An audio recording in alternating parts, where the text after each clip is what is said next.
ಗುಬ್ಬಿ ವಿಧಾನಸಭಾ ಕ್ಷೇತ್ರದಲ್ಲಿ ಇದೀಗ ತಂತ್ರಗಾರಿಕೆಯ ಪಾಲಿಟಿಕ್ಸ್ ನಡೀತಾ ಇದೆ. ಗುಬ್ಬಿ ಜೆಡಿಎಸ್ ನಾಯಕರಾಗಿರ್ತಕ್ಕಂಥ ನಾಗರಾಜು ಅವರ ಮೇಲೆ ತಂತ್ರಗಾರಿಕೆ ಮೂಲಕವಾಗಿ ಅವರನ್ನ ಕಟ್ಟಾಕ್ತಕ್ಕಂತಹದ್ದು, ಹನಿ ಟ್ರಾಪ್ ಮಾಡ್ತಕ್ಕಂಥ ವಿಚಾರದ ಬಗ್ಗೆ ಇದೀಗ ಪ್ರಸ್ತಾಪ ಮಾಡಿದ್ರು. ನಾಗರಾಜ್ ಆರೋಪವನ್ನ ಮಾಡಿದ್ರು. ಈ ಒಂದು ವಿಚಾರಕ್ಕೆ ಸಂಬಂಧಪಟ್ಟಂತೆ ಇದೀಗ ಶಾಸಕ ಎಸ್.ಆರ್. ಶ್ರೀನಿವಾಸ್ ಸ್ಪಷ್ಟನೆಯನ್ನ ಕೊಟ್ಟಿದ್ದಾರೆ. ಜೆಡಿಎಸ್ ಅಭ್ಯರ್ಥಿ ನಾಗರಾಜ್ರನ್ನ ಹನಿ ಟ್ರಾಪ್ ಜಾಲಕ್ಕೆ ಸೆಳೆಯೋದಕ್ಕೆ ಎಸ್.ಆರ್. ಶ್ರೀನಿವಾಸ್ ಹಾಗೇನೆ ಅವರ ಪುತ್ರ ದುಷ್ಯಂತ್ ಶ್ರೀನಿವಾಸ್ ಪ್ರಯತ್ನ ಪಟ್ಟಿದ್ರು ಅನ್ನುವಂತಹ ಆರೋಪ ಕೇಳಿಬಂದಿರತಕ್ಕಂತಹದ್ದು. ತುಮಕೂರಿನಲ್ಲಿ ಇದೀಗ ಮಾಧ್ಯಮಗಳಿಗೆ ಶಾಸಕ ಎಸ್.ಆರ್. ಶ್ರೀನಿವಾಸ್ ಪ್ರತಿಕ್ರಿಯೆಯನ್ನ ಕೊಟ್ಟಿದ್ದಾರೆ. ಯಾವನೋ ಚಿಲ್ಲರೆ ವ್ಯಕ್ತಿ ಹೇಳಿದ್ದಕ್ಕೆ ನನ್ನ ಬಳಿ ಕೇಳ್ತೀರಾ ಅಂತ ಹೇಳಿ ಮಾಧ್ಯಮದವರ ವಿರುದ್ಧವಾಗಿ ಗರಂ ಆಗಿರ್ತಕ್ಕಂತಹದ್ದು. ಎಸ್.ಆರ್. ಶ್ರೀನಿವಾಸ್ 40 ವರ್ಷಗಳಿಂದ ರಾಜಕಾರಣದಲ್ಲಿದ್ದೇನೆ, ದ್ವೇಷದ ರಾಜಕಾರಣ ಯಾವತ್ತೂ ಕೂಡ ಮಾಡಿಲ್ಲ. ಜೆಡಿಎಸ್ ಅಭ್ಯರ್ಥಿ ನಾಗರಾಜ್ರನ್ನ ಹನಿ ಟ್ರಾಪ್ ಜಾಲಕ್ಕೆ ಸೆಳೆಯುವಂತಹ ಯತ್ನ ಆಗಿರುವಂತಹ ವಿಚಾರಕ್ಕೆ ಸಂಬಂಧಪಟ್ಟಂತೆ ಇದೀಗ ಶಾಸಕ ಎಸ್.ಆರ್. ಶ್ರೀನಿವಾಸ್ ಇದೀಗ ಗರಂ ಆಗಿದ್ದಾರೆ. ಆಕ್ರೋಶವನ್ನ ಕೂಡ ನಾಗರಾಜ್ ವಿರುದ್ಧ ವ್ಯಕ್ತಪಡಿಸಿದ್ದಾರೆ. 40 ವರ್ಷಗಳಿಂದ ರಾಜಕೀಯದಲ್ಲಿದ್ದರೂ ಕೂಡ ಯಾವುದೇ ರೀತಿಯಾದಂತಹ ರಾಜಕಾರಣ ನಾನು ಮಾಡಿಲ್ಲ, ಯಾವನೋ ಚಿಲ್ಲರೆ ವ್ಯಕ್ತಿ ಹೇಳಿದ್ದಕ್ಕೆ ನನ್ನ ಬಳಿ ಕೇಳ್ತಾ ಇದ್ದೀರಾ ಅಂತ ಹೇಳಿ ಇದೀಗ ಆಕ್ರೋಶ, ಅಸಮಾಧಾನವನ್ನ ವ್ಯಕ್ತಪಡಿಸಿರ್ತಕ್ಕಂಥದ್ದು ಶಾಸಕ ಎಸ್.ಆರ್. ಶ್ರೀನಿವಾಸ್. ಪುತ್ರ ದುಷ್ಯಂತ್ ಅವರ ಆಡಿಯೋ ಕೂಡ ವೈರಲ್ ಆಗಿರ್ತಕ್ಕಂಥ ವಿಚಾರಕ್ಕೆ ಸ್ಪಷ್ಟನೆಯನ್ನು ನೀಡಿದ್ದಾರೆ. ಡ್ರೈವರ್ ಹಾಗೂ ಆಪ್ತ ಸಹಾಯಕರ ಜೊತೆ ಪ್ರಾಪರ್ಟಿ ವಿಚಾರ ಮಾತನಾಡಿದ್ದಾರೆ, ಅದರಲ್ಲಿ ಏನು ತಪ್ಪಿದೆ? ಅದರಲ್ಲಿ ನಾಗರಾಜ್ ಹೆಸರು ಎಲ್ಲಿಯೂ ಕೂಡ ಇಲ್ಲ ಅಂತ ಹೇಳಿ ಎಸ್.ಆರ್. ಶ್ರೀನಿವಾಸ್ ಸ್ಪಷ್ಟನೆಯನ್ನ ಕೊಟ್ಟಿದ್ದಾರೆ. ಒಂದು ವೇಳೆ ಆರೋಪ ಏನಾದರೂ ಕೂಡ ಸಾಬೀತಾದ್ರೆ ನಾನೇ ರಾಜೀನಾಮೆ ಕೊಡ್ತೀನಿ ಅಂತ ಹೇಳಿ ಆಕ್ರೋಶ ಭರಿತವಾಗಿ ಮಾತನಾಡಿರುವಂತಹದ್ದು ಶಾಸಕ ಎಸ್.ಆರ್. ಶ್ರೀನಿವಾಸ್. ತುಮಕೂರಿನಲ್ಲಿ ಶಾಸಕ ಎಸ್.ಆರ್. ಶ್ರೀನಿವಾಸ್ ಈ ಬಗ್ಗೆ ಮಾತನಾಡಿದ್ದಾರೆ. ತಮ್ಮ ಹಾಗೂ ಅವರ ಪುತ್ರ ದುಷ್ಯಂತ್ ಶ್ರೀನಿವಾಸ್ ವಿರುದ್ಧವಾಗಿ ಕೇಳಿ ಬಂದಿರತಕ್ಕಂಥ ಹನಿ ಟ್ರ್ಯಾಪ್ ಹಾಗೆ ಷಡ್ಯಂತ್ರ ಆರೋಪಗಳನ್ನ ಸಾರಾ ಸಗಟಾಗಿ ತಳ್ಳಿ ಹಾಕಿದ್ದಾರೆ ಶಾಸಕ ಎಸ್.ಆರ್. ಶ್ರೀನಿವಾಸ್. ಜೆಡಿಎಸ್ ಅಭ್ಯರ್ಥಿ ಸಿಎಸ್ ಪುರ ನಾಗರಾಜ್ ಅವರನ್ನ ಹನಿ ಟ್ರಾಪ್ ಜಾಲಕ್ಕೆ ಸೆಳೆಯುವುದಕ್ಕೆ ಯತ್ನ ನಡೆದಿದೆ ಎನ್ನುವಂತಹ ಆರೋಪವನ್ನ ಮಾಡಿರ್ತಕ್ಕಂಥದ್ದು. ಆ ಒಂದು ಆರೋಪಕ್ಕೆ ಇದೀಗ ಶಾಸಕ ಎಸ್.ಆರ್. ಶ್ರೀನಿವಾಸ್ ಪ್ರತಿಕ್ರಿಯೆ ಕೊಟ್ಟಿದ್ದಾರೆ. ಯಾವನೋ ಚಿಲ್ಲರೆ ಹೇಳಿದ್ದಕ್ಕೆ ನನ್ನ ಬಳಿ ಕೇಳ್ತಿದ್ದೀರಾ, ಅವನ ಹೇಳಿಕೆಗೆ ನಾನು ಪ್ರತಿಕ್ರಿಯೆ ಕೊಡಬೇಕಾ ಅಂತ ಹೇಳಿ ಆಕ್ರೋಶವನ್ನ ವ್ಯಕ್ತಪಡಿಸಿದ್ದಾರೆ. ಇನ್ನು ತಮ್ಮ ಕುಟುಂಬ ಕಳೆದ 40 ವರ್ಷಗಳಿಂದಲೂ ಕೂಡ ರಾಜಕೀಯದಲ್ಲಿದೆ. ಯಾರ ವಿರುದ್ಧವಾಗಿಯೂ ಕೂಡ ನಾವು ರಾಜಕೀಯ ದ್ವೇಷವನ್ನು ಮಾಡಿಲ್ಲ, ದ್ವೇಷದ ರಾಜಕಾರಣ ಮಾಡಿಲ್ಲ. ಈ ರೀತಿಯಾದಂತಹ ಹೇಳಿಕೆಗಳು ಇಲ್ಲೊಂದು ಕಡೆ ಬಾಲಿಶ ಅಂತ ಅನ್ಸುತ್ತೆ.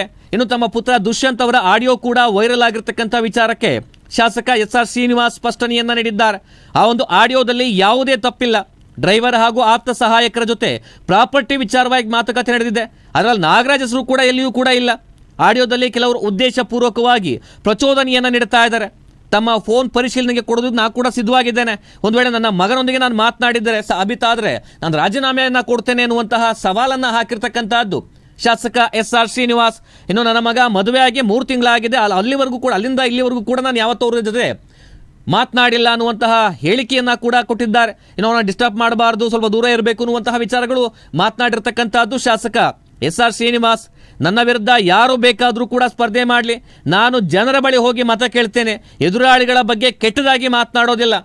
ಈ ಹಿಂದೆ ಕೂಡ ದಿಲೀಪ್ ಕುಮಾರ್ ಬಿಜೆಪಿಯಿಂದ ಸ್ಪರ್ಧೆ ಮಾಡಿದ್ರು, ಸೋತಿರ್ತಕ್ಕಂಥದ್ದು. ಅವ್ರನ್ನೇ ಹೋಗಿ ಕೇಳಿ ಯಾವ ರೀತಿಯಾದಂತಹ ರಾಜಕಾರಣವನ್ನು ನಾನು ನಡ್ಕೊಂಬಂದಿದ್ದೇನೆ, ಅವ್ರ ಮೇಲೆ ಯಾವುದೇ ರೀತಿಯಾದಂತಹ ಆರೋಪಗಳನ್ನು ಮಾಡಿದ್ದೇನೆ, ಈ ಒಂದು ಕೆಟ್ಟ ರಾಜಕಾರಣ ಮಾಡಿದ್ದೇನೆ ಅಂತುವಂತಹ ಎಚ್ಚರಿಕೆಯ ಮಾತುಗಳನ್ನು ಹೇಳೋದ್ರ ಮೂಲಕ ಸವಾಲನ್ನು ಕೂಡ ಹಾಕಿದ್ದಾರೆ ಶಾಸಕ ಎಸ್.ಆರ್. ಶ್ರೀನಿವಾಸ್.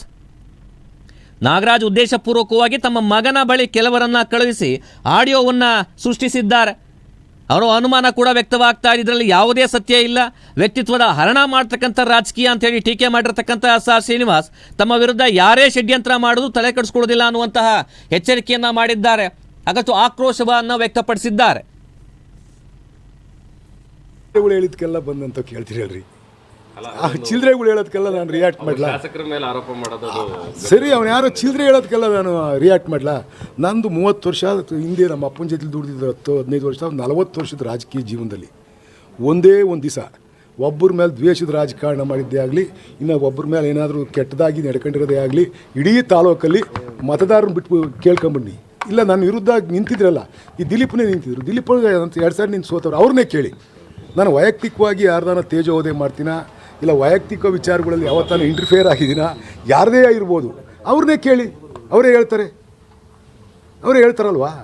ಈ ಥರ ಚಿಲ್ಲರೆ ಥರ ನಡ್ಕೊಬಾರ್ದು. ಒಬ್ಬ ರಾಜಕೀಯ ಪಕ್ಷದ ಮುಖಂಡನಾಗ್ಬಿಟ್ಟು ಈ ಥರ ಚಿಲ್ಲರೆ ಥರ ಎಲ್ಲ ಸ್ಟೇಟ್ಮೆಂಟ್ ಕೊಡಬಾರ್ದು. ಏನೈತೆ ನನ್ನ ಮಗನ ಆಡಿದಲ್ಲಿ ಏನೈತೆ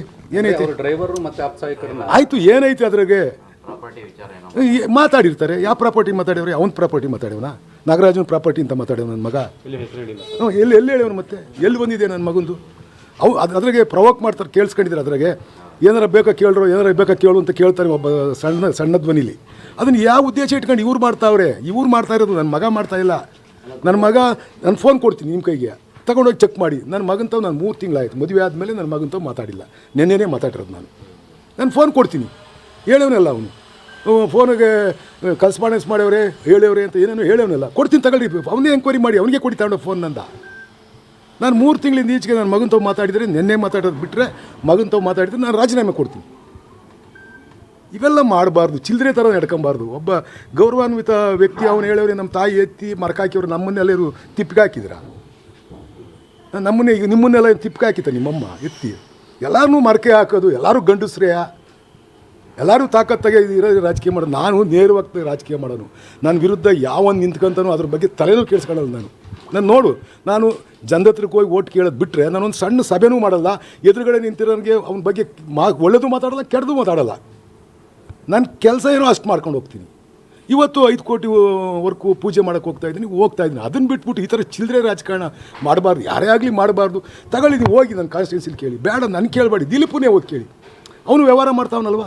ಒಂದು ದಿವಸ ನಾನು ಏನಾರ ಅವ್ನ ವ್ಯವಹಾರದ ಬಗ್ಗೆ ಆಗಲಿ, ಅವನದಲ್ಲ, ಅವ್ನು ಪಕ್ಕ ಕೂತಿದ್ರಲ್ಲ ಅಕ್ಕಪಕ್ಕ, ಬೆಡ್ಸೋಮಣ್ಣ ಕೂತಿದ್ರು, ಯೋಗಣ್ಣ ಕೂತಿದ್ರು, ಆಮೇಲೆ ನಮ್ಮ ಲೋಕಣ್ಣ ಕೂತಿದ್ದ, ವನಗಿರಿಗೌಡರು ಕೂತಿದ್ರು. ವನಗಿರಿಗೌಡ್ರನ್ನೇ ಕೇಳು, ಅವ್ರು ವ್ಯವಹಾರ ಮಾಡ್ತಾವ್ರಲ್ವ, ಲೋಕಣ್ಣನ ವ್ಯವಹಾರ ಮಾಡ್ತಾವನಲ್ವ, ಕೇಳಿ. ಅವ್ರು ವ್ಯವಹಾರಕ್ಕೆ ಯಾವತ್ತರ ಒಂದು ದಿವಸ 1 ಸೆಕೆಂಡಲ್ಲಿ ಅವರೆಲ್ಲ ನಾನು ಬಿಟ್ಟು ಹೋದ್ರಲ್ವ ಅಂತ ಇದ್ದು. ಅವ್ರಿಗೆ ಏನಾರು ತೊಂದರೆ ಕೊಟ್ಟಿದ್ದೀನಿ ಕೇಳಿ, ಯಾರಿಗೆ ತೊಂದರೆ ಕೊಟ್ಟಿದ್ದೀನಿ ಕೇಳಿ. ಅವ್ರಿಗೆ ಬೇಡ, ಇಡೀ ಕ್ಷೇತ್ರಕ್ಕೆ ಹೋಗಿ ನನ್ನ ಪರವಾಗಿರೋದನ್ನು ಬಿಟ್ಬಿಡಿ, ವಿರುದ್ಧವಿರೋರು ಹೋಗಿ ಕೇಳಿ. ಯಾವತ್ತಾನ ಈ ಥರ ಕೆಟ್ಟ ರಾಜಕಾರಣ ನನ್ನ ಜೀವನದಲ್ಲಿ ಮಾಡಿದ್ದೀನಿ ಅಂತ ಕೇಳಿ. ನಾನು 1 ಸೆಕೆಂಡ್ ಯಾರೋ ಒಬ್ರು ಹೇಳಿದ್ರು 1 ಸೆಕೆಂಡ್ ರಾಜಕೀಯದ ಮುಂದುವರಿಯಲ್ಲ, ರಾಜೀನಾಮೆ ಕೊಟ್ಟು ಮನೆಗೆ ಹೋಗ್ತೀನಿ. ನಾನು ಇಲ್ಲೇನು ಯಾವ ಹನಿ ಟ್ರಾಪ್ ರೀ, ಯಾಕ್ರಿ ಮಾಡಕ್ಕೆ ಹೋಗ್ಯಾರೆ? ಏನು ಹನಿ ಟ್ರಾಪ್ ಮಾಡ್ತಾರೆ? ಎಲ್ಲೈತೆ ಐತೆ ಅದೇ ಯಾವ ತೋರ್ಸಪ್ಪ, ನಮ್ಮ ಆ ಥರ ಮಾತಾಡೋದು ಇದ್ದಿರು ತೋರಿಸು. ಅವನು ಹೇಳ್ತಾನೆ ತಲೆ ಕೆಟ್ಟನು, ಏನೇನೋ ಬಗಳಿದ್ಕೆಲ್ಲ ನಾವು ಆನ್ಸರ್ ಮಾಡೋಕ್ಕಾಗುತ್ತಾ? ಯಾರು ಉತ್ತಮರೇದಾರ ಮಾತಾಡಿದ್ರೆ ಹೇಳಾರ, ಅವ್ನು ಉತ್ತಮನ ಬಂದು ಈ ಥರ ಇದನ್ನು ದೊಡ್ಡ ವಿಚಾರ ಮಾಡ್ಕೊಂಡು ಸ್ಟೇಟ್ಮೆಂಟ್ ಕೊಟ್ಟಿರೋದು ಅವನು ಉತ್ತಮನ. ಅವನು ಇದರಿಂದ ನನ್ನ ಹೆಸರು ನಾನೇನು ಎತ್ತ ಅನ್ನೋದು ನನ್ನ ಕಾನ್ಸ್ಟಿಟ್ಯೂನ್ಸಿ ಜನಕ್ಕೆ ಗೊತ್ತೈತೆ. ನಾನು ಬೆಳಿಗ್ಗೆ ಎದ್ದು ಅವ್ರ ಜೊತೆಲೇ ಇರ್ತೀನಿ ನಿರಂತರ 24/7. ಯಾವನಾರ MLA ಕಾನ್ಸ್ಟಿಟ್ಯೂನ್ಸಿಗೆ ಹೋಗ್ತಾನೆ ಅಂದರೆ ಅದು ನಾನೇ ಅಂತ ನಾನು ಅಂದ್ಕೊಂಡಿದ್ದೀನಿ. ಬೇರೆಯವ್ರು ಹೆಂಗೆ ಮಾಡ್ಕೊತಾರೋ ಗೊತ್ತಿಲ್ಲ ನನಗೆ. ನಾನು ಅಷ್ಟು ಯಾರದೇ ನನ್ನಿಂದ ಒಬ್ಬ ಬಡವನಿಗೆ ಸಣ್ಣ ತಪ್ಪಾಗಬಾರ್ದು, ಅವನಿಗೆ ನೋವಾಗಬಾರ್ದು, ಆ ರೀತಿ ನಡವಳಿಕೆಯಿಂದ ಹೋಗ್ತಕ್ಕಂಥನು. ನಾನು ಜನ ಓಟ್ ಕೊಟ್ಟು ನನ್ನ ಆರಿಸೇವ್ರೆ. ನನ್ನ ನಡತೆಯಿಂದ ನನ್ನ ಕಾನ್ಸ್ಟಿಟ್ಯೂನ್ಸಿ ಜನಕ್ಕೆ ಯಾವತ್ತೂ ಅಗೌರವ ಆಗಬಾರ್ದು, ಗೌರವ ಸಿಗಬೇಕು. ನನಗೆ ಒಬ್ಬ ಒಳ್ಳೆ ವ್ಯಕ್ತಿ ಓಟ್ ಹಾಕಿದ್ದೀವಿ ಅನ್ನೋ ಭಾವನೆ ನನ್ನ ಕಾನ್ಸ್ಟಿಟ್ಯೂನ್ಸಿ